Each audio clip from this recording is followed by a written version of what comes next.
Pemirsa, pemuda disabilitas IWAS alias Agus menangis histeris karena menolak untuk ditahan di rumah tahanan.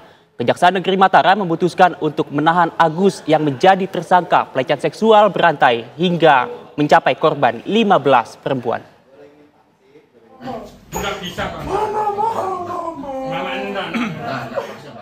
Tangisan histeris ditampilkan tersangka IWAS alias Agus di hadapan petugas Kejaksaan Negeri Mataram.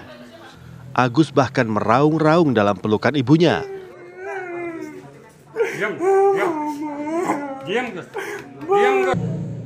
Agus mencoba menolak keputusan tim jaksa untuk masuk rumah tahanan.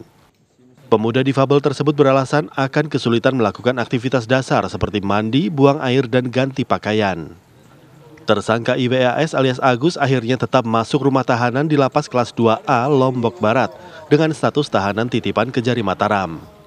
Menurut tim jaksa, penahanan tersangka Agus sudah memenuhi unsur objektif dan subjektif hingga cukup alasan untuk mengubah status tahanan rumah menjadi tahanan rutan.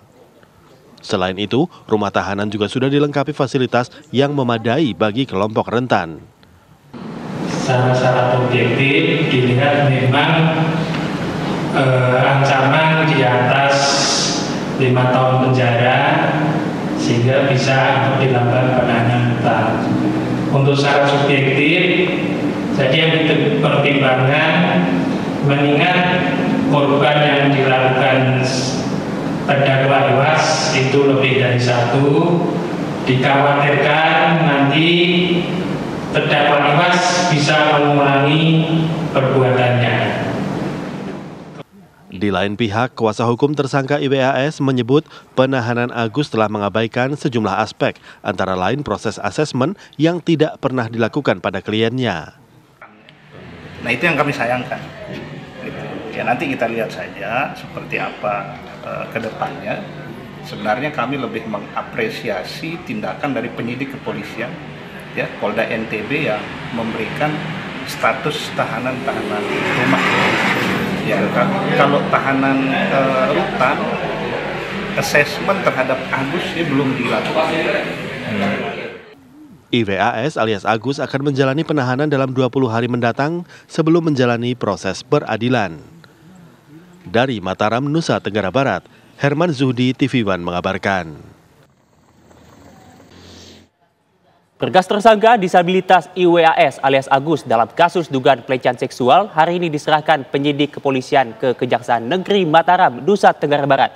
Status tahanan rumah tersangka IWAS pun juga berubah. Dari sebelumnya ditahan di rumah, kini telah ditahan di rumah tahanan Lembaga Permasyarakatan Lombok Barat.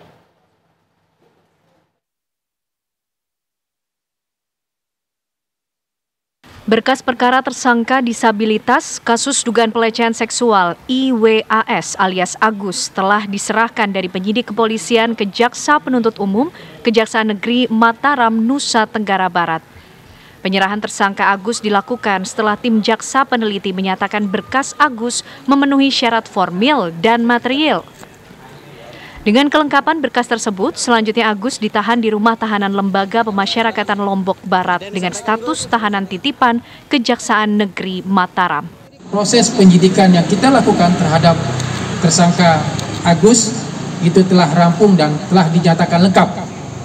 Berdasarkan hasil koordinasi dengan Kejaksaan, hari ini tanggal 9 Januari 2024 kita sepakati untuk tersangka Agus kita lakukan penyerahan tersangka dan barang bukti ke Kejaksaan. Sebelumnya, IWAS alias Agus, pria difabel yang berdomisili di Mataram, Nusa Tenggara Barat ini dituding melakukan pemerkosaan terhadap seorang mahasiswi. Saat Agus ditetapkan sebagai tersangka, ranah maya beramai-ramai mempertanyakan tindakan polisi. Bagaimana bisa seseorang yang tak memiliki tangan sedari lahir bisa berbuat asusila? Namun lambat laun, satu persatu korban memberanikan diri mengajukan laporan kepada polisi. Dari hasil penyelidikan dan penyidikan polisi, total sudah ada 15 korban yang mengadu dan 2 diantaranya masih di bawah umur. Agus menjerat korban-korbannya dengan cara memanipulasi pikiran mereka. Dari Mataram, Nusa Tenggara Barat, Herman Zuhdi, TV One mengabarkan.